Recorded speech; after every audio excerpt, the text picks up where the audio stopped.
మిత్రులు, సభాధ్యక్షులు, CWC member Shri Rudraraju గారికి, కార్యక్రమానికి ముఖ్య అతిథిగా వచ్చేసినటువంటి తెలంగాణ రాష్ట్ర ముఖ్యమంత్రి వర్యులు మరియు తెలంగాణ రాష్ట్ర కాంగ్రెస్ కమిటీ అధ్యక్షులు శ్రీ రేవంత్ రెడ్డి గారికి, ఆంధ్రప్రదేశ్ కాంగ్రెస్ కమిటీ అధ్యక్షురాలు శ్రీమతి షర్మిల గారికి, రాష్ట్ర Congress committee AICC in-charge Manik Tagore గారికి, అట్లాగే మా తెలంగాణ రాష్ట్ర Congress committee in-charge Shrimati Deepa Das Munshi గారికి, పెద్దలు డాక్టర్ కేవీపీ గారికి, నాతో పాటు ఇక్కడికి విచ్చేసినటువంటి నా సహచర మంత్రివర్గ సభ్యులు శ్రీధర్ బాబు గారికి, పొన్నం ప్రభాకర్ గారికి, సురేఖ గారికి, పొంగలేటి శ్రీనివాసరెడ్డి గారికి, అట్లాగే మా రాష్ట్ర అడ్వైజర్ షబీర్ అలీ గారికి, పార్లమెంట్ సభ్యులు డాక్టర్ మల్లు రవి గారికి, డాక్టర్ శైలజానాథ్ గారికి, మరో పార్లమెంట్ సభ్యులు అనిల్ కుమార్ యాదవ్ గారికి, మరో పార్లమెంట్ సభ్యులు రఘువీర్ రెడ్డి గారికి, అట్లాగే ఎప్పుడు రాజశేఖర రెడ్డి గారి కార్యక్రమం అన్నా చాలా ప్రేమతో పాల్గొనేటువంటి సిపిఐ నాయకులు నారాయణ గారికి, మయప్పన్ గారికి, పల్లం రాజు గారికి, పెద్దలు ఉండవల్లి గారికి, ఆది శ్రీనివాస్ గారికి, కాంగ్రెస్ పార్టీ ఆంధ్రప్రదేశ్ కాంగ్రెస్ పార్టీ కార్యవర్గ సభ్యులందరికీ, ముఖ్యంగా ఈ 75వ డాక్టర్ వైఎస్ రాజశేఖర రెడ్డి గారి జయంతి సందర్భంగా ఇక్కడికి వచ్చేసినటువంటి అభిమానులందరికీ కూడా హృదయపూర్వకమైనటువంటి నమస్కారాలు తెలియజేస్తూ ఉన్నాను. రాజశేఖర రెడ్డి గారు ఆనాటి ఉమ్మడి రాష్ట్రానికి ముఖ్యమంత్రిగా పనిచేశారు. ముఖ్యమంత్రులు చాలామంది వస్తూ ఉంటారు, పోతూ ఉంటారు. స్వాతంత్రం వచ్చిన తర్వాత చాలామంది ముఖ్యమంత్రులు ఈ దేశంలో అనేక రాష్ట్రాల్లో పనిచేశారు. కానీ ముఖ్యమంత్రిగా పనిచేసిన తర్వాత ఒక దశాబ్ద కాలం అయిపోయిన తర్వాత కూడా ఇంకా రాష్ట్ర ప్రజల హృదయాల్లో చిరస్థాయిగా కనపడేటువంటి ఏకైక ఆనాటి ముఖ్యమంత్రి ఎవరంటే డాక్టర్ వైఎస్ రాజశేఖర రెడ్డి గారే. పాలన అంటే, పాలకుడు అంటే ఎలా ఉండాలో ప్రజాస్వామ్య దేశంలో చేసి చూపించారు డాక్టర్ వైఎస్ రాజశేఖర రెడ్డి గారు. ఒక పక్కన అభివృద్ధిని, ఇంకో పక్కన సంక్షేమాన్ని, రెంటిని రెండు కళ్ళలాగా సైమల్టేనియస్గా ప్లాన్ చేసుకుంటూ రాష్ట్రంలో ఈ దేశంతో పోటీ పడేటట్టుగా అభివృద్ధిలో రాష్ట్రాన్ని ఉంచారు. ఈ రాష్ట్రంలో ఆంధ్రప్రదేశ్లో పుట్టడం మా అదృష్టం అని భావించేటట్టుగా పేద మధ్యతరగతి కుటుంబాలందరికీ సంక్షేమ కార్యక్రమాలని అందించారు. ఏ ఒక్క పేదవాళ్ళు కూడా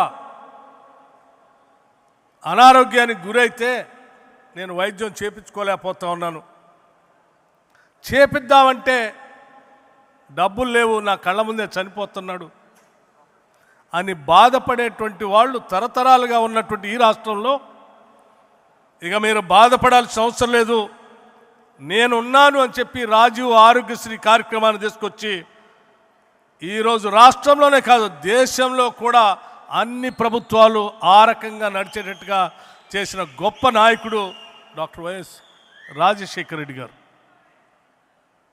ఈరోజు దేశంలో రైతుల గురించి చాలామంది మాట్లాడుతూ ఉన్నారు. కానీ మొట్టమొదటిసారి ఈ దేశంలో రైతుల బాధలు తెలుసుకున్న తర్వాత ప్రత్యక్షంగా వారు పాదయాత్రలో చూసిన తర్వాత ఉచిత కరెంటు ఇవ్వాలని ఈ దేశంలో ఏ నాయకుడు ఒప్పుకోలేదు, ఏ ముఖ్యమంత్రి కూడా ఒప్పుకోలేదు. కానీ అందరినీ ఒప్పించి ఉచిత కరెంటు రైతులకు ఇస్తేనే వ్యవసాయ పరంగా అభివృద్ధి చెందుతే కాదు, రైతులు ఆత్మహత్యలు చేసుకోకుండా నిలబడగలుగుతారు, నేను చేయగలుగుతాను అని చెప్పి అందరిని ఒప్పించి మేనిఫెస్టోలో పెట్టి ముఖ్యమంత్రి కాగానే తొలి సంతకం పెట్టి దేశానికి ఆదర్శంగా నిలిచినటువంటి ఒక గొప్ప దార్శనికుడు డాక్టర్ వైఎస్ రాజశేఖర రెడ్డి గారు.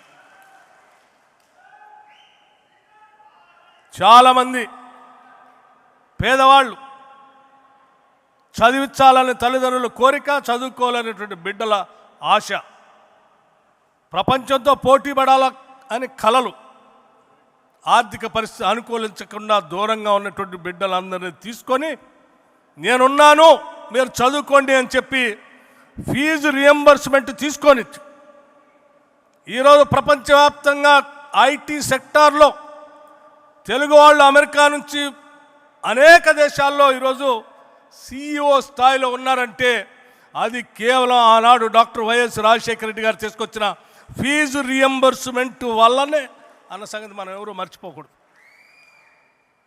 ఇలా చెప్పుకుంటూ పోతే అనేక సంక్షేమ కార్యక్రమాలు, ఇందిరమ్మ ఇల్లు కావాలంటే ఎమ్మెల్యేకు 500 కోట, కాదంటే 1000, ఇన్ఛార్జ్ మంత్రితో అది కూడా సంతకం పెట్టించుకొని నియోజకవర్గానికి ఇచ్చే పరిస్థితుల్లో కాదు. ఈ రాష్ట్రంలో గుడిసె అనేదే ఉండటానికి వీల్లేదు. శాచ్యురేషన్ పద్ధతిలో అందరికీ ఇళ్ళు ఇస్తాను నేను, కులం లేదు, మతం లేదు, రాజకీయం లేదు, ప్రాంతం లేదు, అందరికీ ఇల్లు ఇచ్చే కార్యక్రమాన్ని చేపడతానని ఇందిరమ్మ ఇల్లు ఇచ్చినటువంటి మొట్టమొదటి రాష్ట్ర ముఖ్యమంత్రి డాక్టర్ వైఎస్ రాజశేఖర రెడ్డి గారు ఈ దేశంలోనే. అనేక సంక్షేమ కార్యక్రమాలు చేసినటువంటి అటువంటి గొప్ప నాయకుడి దగ్గర పార్టీలో పనిచేసే అదృష్టం, శాసన మండలిలో పనిచేసేటువంటి అదృష్టం, శాసనసభలో చీఫ్ విప్గా పనిచేసేటువంటి అదృష్టం కలగటం నేను నా అదృష్టంగా నేను భావిస్తూ ఉన్నాను. అటువంటి నాయకుడి దగ్గర తర్ఫీదు పొందటం, పనిచేయటం. మేమంతా ఆ రోజు చీఫ్ విప్గా నేను, విప్పులుగా డాక్టర్ శైలజనాథ్, కొండ్రు మురళీగన్, మా ముగ్గురిని పెట్టి సభా వ్యవహారాలు నడిపేటప్పుడు మాకు తర్ఫీదు ఇచ్చారు.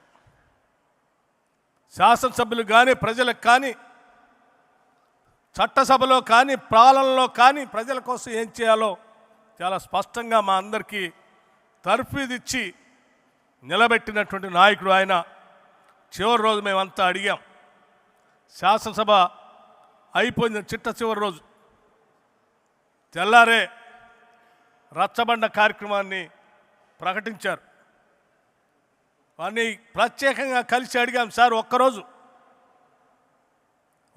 గ్యాప్ ఇద్దాం సార్, శాసనసభ్యులంతా కొత్త గెలిచి వచ్చారు, ఒక్కరోజు గ్యాప్ ఇస్తే మళ్ళీ వాళ్ళ నియోజకవర్గాల్లో పోయి పండగ చేసుకుంటారు సార్ అంటే, లేదు,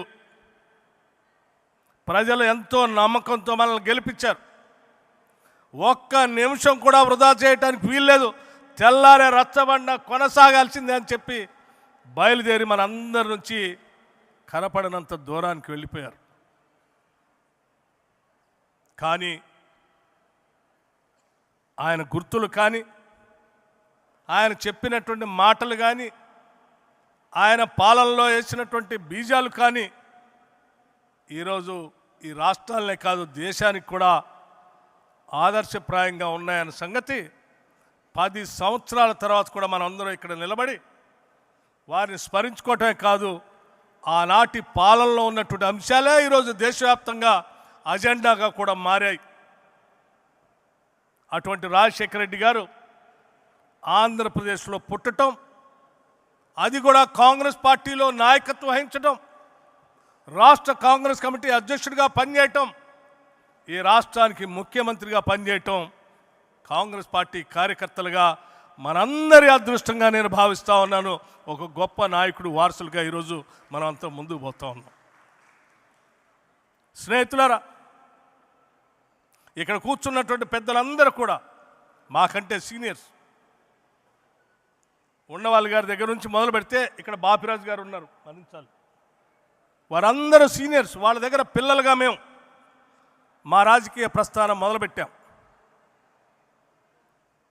ఆ రకంగా మొదలైనటువంటి మా రాజకీయ ప్రస్థానం ఈరోజు రాజశేఖర రెడ్డి గారి జయంతి సందర్భంగా మళ్ళీ వాళ్ళందరినీ కలిసేటువంటి రఘువీరారెడ్డి గారు, తులసిదాస్ గారు,